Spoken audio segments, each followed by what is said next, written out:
ઓમ શ્રી પરમાત્મને નમઃ। અધ્યાય 11મો વિશ્વરૂપ દર્શન યોગ। અર્જુન બોલ્યા, આત્માને વિશે તમે જે પરમ ગુહ્ય વચન મારા ઉપર કૃપા કરવા માટે કહ્યું, તેથી મારો મોહ ટળી ગયો છે। હે કમળના પત્ર જેવા નેત્રવાળા, મેં તમારી પાસેથી પ્રાણીની ઉત્પત્તિ અને નાશ વિશે વિસ્તારપૂર્વક સાંભળ્યું છે, તેમજ તમારા નાશ રહિત મહિમા વિશે પણ સાંભળ્યું। હે પરમેશ્વર, હે પુરુષોત્તમ, તમે તમારા વિશે જેવું વર્ણન આપો છો તેવું શક્તિવાળું રૂપ જોવાને હું ઈચ્છું છું। હે પ્રભુ, હે યોગેશ્વર, તે રૂપ મારાથી જોઈ શકાય એમ છે એમ તમે માનતા હો તો તમારા અવિનાશી આત્માનું દર્શન મને કરાવો। શ્રી ભગવાન બોલ્યા, હે પાર્થ, મારા નાના પ્રકારના દિવ્ય જુદા જુદા વર્ણ અને આકૃતિવાળા સેંકડો અને હજારો રૂપો જો। હે ભારત, આદિત્યો, વસુઓ, રુદ્રો અને અશ્વિની કુમારે અને મરુતોને તું જો, તથા પૂર્વે કદી નહીં દેખાયેલા અનેક આશ્ચર્ય તું જો। હે ગુડાકેશ, આજે તું ચર અને અચર બ્રહ્માંડને મારા દેહમાં એક સ્થાને રહેલું જો। વળી કાંઈ બીજું જોવા ઈચ્છતો હોય તો તે પણ જો, પણ તું તારી આંખોથી મને જોઈ શકીશ નહીં। હું તને દિવ્ય ચક્ષુ આપું છું, તેથી તું મારા યોગ અને ઐશ્વર્ય જો। સંજય બોલ્યા, હે રાજા ધૃતરાષ્ટ્ર, આ પ્રમાણે કહીને યોગેશ્વરે શ્રીકૃષ્ણને પોતાનું ઉત્તમ રૂપ પાર્થને દેખાડ્યું। ઘણા મુખ અને આંખોવાળું, ઘણા અદ્ભુત દર્શનવાળું, ઘણા દિવ્ય ઘરેણાવાળા ઉગામેલા આયુધવાળું, દિવ્ય માળા અને વસ્ત્ર ધારણ કરેલું, દિવ્ય ગંધોથી લેપાયેલું, સર્વે આશ્ચર્યથી ભરપૂર, અનંત અને સર્વ બાજુએ મુખવાળું તે દેવનું રૂપ હતું। જો આકાશમાંથી એકસાથે હજારો સૂર્યોનો પ્રકાશ થાય તો તે પ્રકાશ પરમાત્માના પ્રકાશને કદાચ મળતો આવે છે। ત્યાં અર્જુનને દેવાધિદેવના શરીરમાં અનેક પ્રકારે વહેંચાઈ ગયેલું આખું બ્રહ્માંડ એક જ ઠેકાણે જોયું।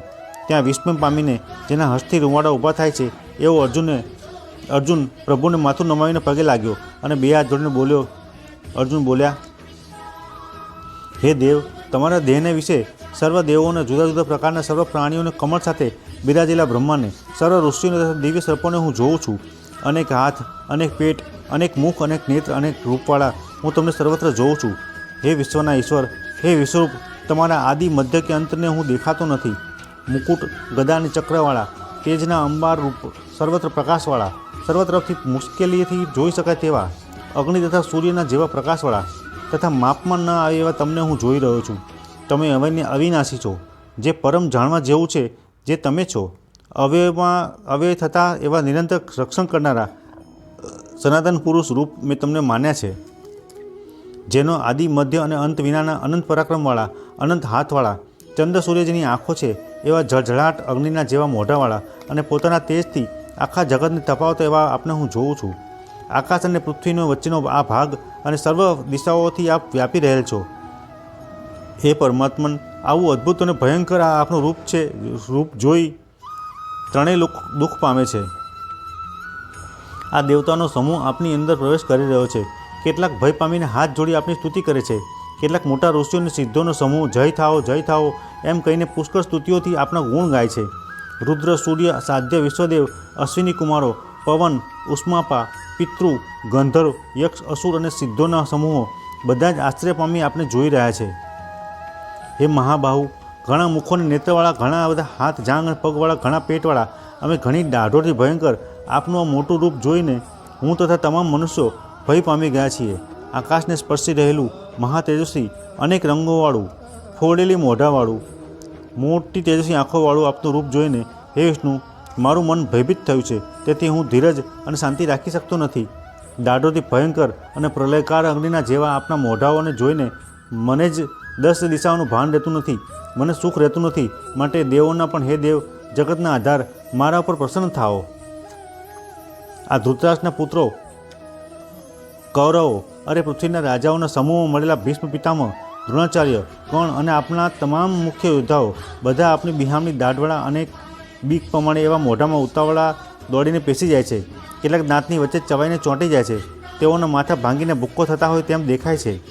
જેમ નદીઓના ઘણા પ્રવાહો સમુદ્ર તરફ જાય છે, તેમ જગતના વીર નરો તમારા પ્રકાશના મુખમાં પેસે છે।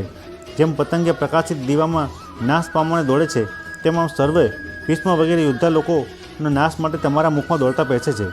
હે વિષ્ણુ, આ બધા લોકોને તમે પ્રકાશિત મુખેથી ચારે કોરથી ખાઈને ચાટો છો અને સમગ્ર જગતને તેજથી પૂર્ણ કરીને તમારા ઉગ્ર કાંતિ વડે બાળો છો। આવા ઉગ્ર રૂપે આપ કોણ છો તે મને કહો। હે દેવોમાં ઉત્તમ, તમને નમસ્કાર હો, તમે પ્રસન્ન થાઓ। સર્વના કારણરૂપ એ વાત મને હું જાણવા ઈચ્છું છું। આ તમારી પ્રવૃત્ત થયેલી માયાને હું જાણતો નથી। શ્રી ભગવાને કહ્યું, જગમનો નાશ કરનાર વૃદ્ધિ પામેલો કાળ હું છું અને મનુષ્યોમાં સંહાર કરવા માટે આ લોકમાં હું આવ્યો છું.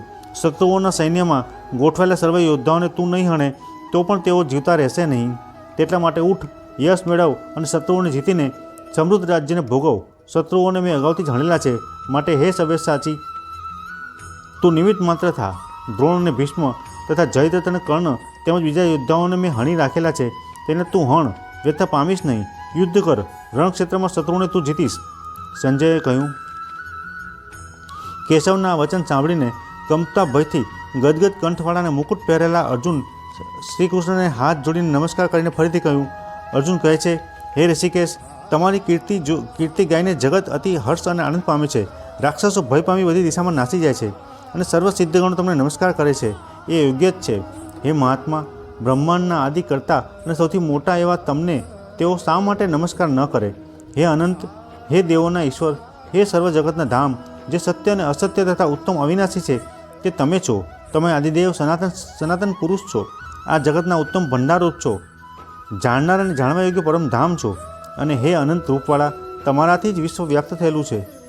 તમે વાયુ, યમ, અગ્નિ, વરુણ, ચંદ્ર, પ્રજાપતિ અને પ્રપિતામહ છો. તમને હજાર વાર નમસ્કાર હો. તમને આગળથી અને પાછળથી પણ નમસ્કાર હો અને સર્વ બાજુથી નમસ્કાર હો. તમારા અનંત બળમાં અને અથાગ પરાક્રમમાં આ સર્વ છે, તેથી તમે સર્વરૂપ છો. તમને સ્નેહી જાણીને વગર વિચારીએ હે કૃષ્ણ, હે યાદવ, હે સખા, કે પછી તમારો આ મહિમા જાણ્યા સિવાય પ્રમાદથી કે સ્નેહથી મેં જે કહ્યું હોય અથવા મસ્કરી ખાતર રમતા રમતા કે સૂતા સૂતા કે આસન ઉપર અથવા જમતા જમતા એકાંતમાં કે સર્વની સમક્ષ મેં તમારું જ્યાં બી અપમાન કર્યું હોય તો એ માટે હે અચ્યુત, હે અનંત, તમારી હું ક્ષમા માગું છું. ચર અને અચર જગતના તમે પિતા છો. તમે ગુરુથી પણ અધિક પૂજવા યોગ્ય છો. ત્રણેય લોકમાં તમારા જેવો બીજો અતુલ પ્રભાવશાળી કોઈ છે જ નહીં, તો તમારાથી અધિક બીજો ક્યાંથી હોય? માટે મારા શરીરને નમાવીને દંડત પ્રણામ કરીને હે પૂજ્ય પ્રભુ, હું તમને પ્રસન્ન કરું છું. પિતા પુત્રનું, મિત્ર મિત્રનું, પ્રિય પ્રિયાનું જેમ સાંખી રહે તેમ દેવ તમે મારું સાંખી રહો. પૂર્વે જે કોઈએ જોયું નથી તે જોઈને મારું મન આનંદ થયો છે, પણ ભયથી મારું મન દુઃખી થયું છે. હે દેવતા, હે ઈશ્વર, હે જગન નિવાસ, પ્રસન્ન થાઓ. હે દેવ, તમારું પ્રથમ રૂપ મને દેખાડો. પ્રથમ જેવા જ મુકુટવાળા, ગદાવાળાના હાથમાં ચક્રવાળા હું તમને ફરીથી જોવા ઈચ્છું છું. હે વિશ્વમૂર્તિ, હે હજાર ભુજાવાળા, તમે ફરીથી ચતુર્ભુજ રૂપવાળા થાઓ. શ્રી ભગવાન બોલ્યા. હે અર્જુન, મેં પ્રસન્ન થઈને આત્મયોગથી તને મારું પરમ તેજોમય વિરાટ અનંત અને આદિ સ્વરૂપ બતાવ્યું છે. તારા પહેલાં તે બીજા કોઈએ જોયું નથી. વેદથી, યજ્ઞથી, અભ્યાસથી, દાનથી, ક્રિયાથી, ઉગ્ર તપથી, હે કુરુશ્રેષ્ઠ, તારા વિના બીજો કોઈ આ લોકમાં મારું દર્શન કરી શકતો નથી. આવું મારું ઉગ્ર રૂપ જોઈને તું દુઃખી ન થા. ભય દૂર કરીને પ્રસન્ન મનથી તું ફરીથી અમારું પ્રથમ રૂપ જો. સંજયે કહ્યું. આ પ્રમાણે અર્જુનને કહીને વાસુદેવ શ્રી કૃષ્ણે તેણે પોતાનું ફરીથી રૂપ દેખાડ્યું. શાંતિ આપે એવું શરીર ધારણ કરીને ભગવાને ભયભીત થયેલા અર્જુનને દિલાસો આપ્યો. અર્જુને પૂછ્યું, હે જનાર્દન, તમારો સુંદર મનુષ્ય રૂપ જોઈને હું હવે શાંત અને સ્વસ્થ થયો છું. ભગવાન બોલ્યા. આ મારું રૂપ તે જોયું, તેના દર્શન થવા બહુ મુશ્કેલ છે. આ રૂપને જોવાને દેવો પણ હંમેશા આતુર હોય છે. જે પ્રકારનું તે મારું દર્શન કર્યું તેવું મારું દર્શન વેદથી, દાનથી કે હોમથી થવું શક્ય નથી. હે અર્જુન, મારી અન્ય ભક્તિ જ મારા પ્રકારનું મારું જ્ઞાન મનુષ્યને થઈ શકે છે. અને હે પરમતપ, હું તત્વથી તેને જણાવી શકું છું અને મારામાં તે પ્રવેશ કરી શકે છે. જે મારા માટે કાર્ય કરે છે, જે મને ઉત્તમ કલ્યાણરૂપ માને છે, જે મારો ભક્ત છે, જેણે આસક્તિનો ત્યાગ કર્યો છે અને જેને કોઈ સાથે વેર નથી, તે હે પાંડવ મને પામે છે. વિશ્વરૂપ દર્શન યોગ નામનો 11મો અધ્યાય સંપૂર્ણ.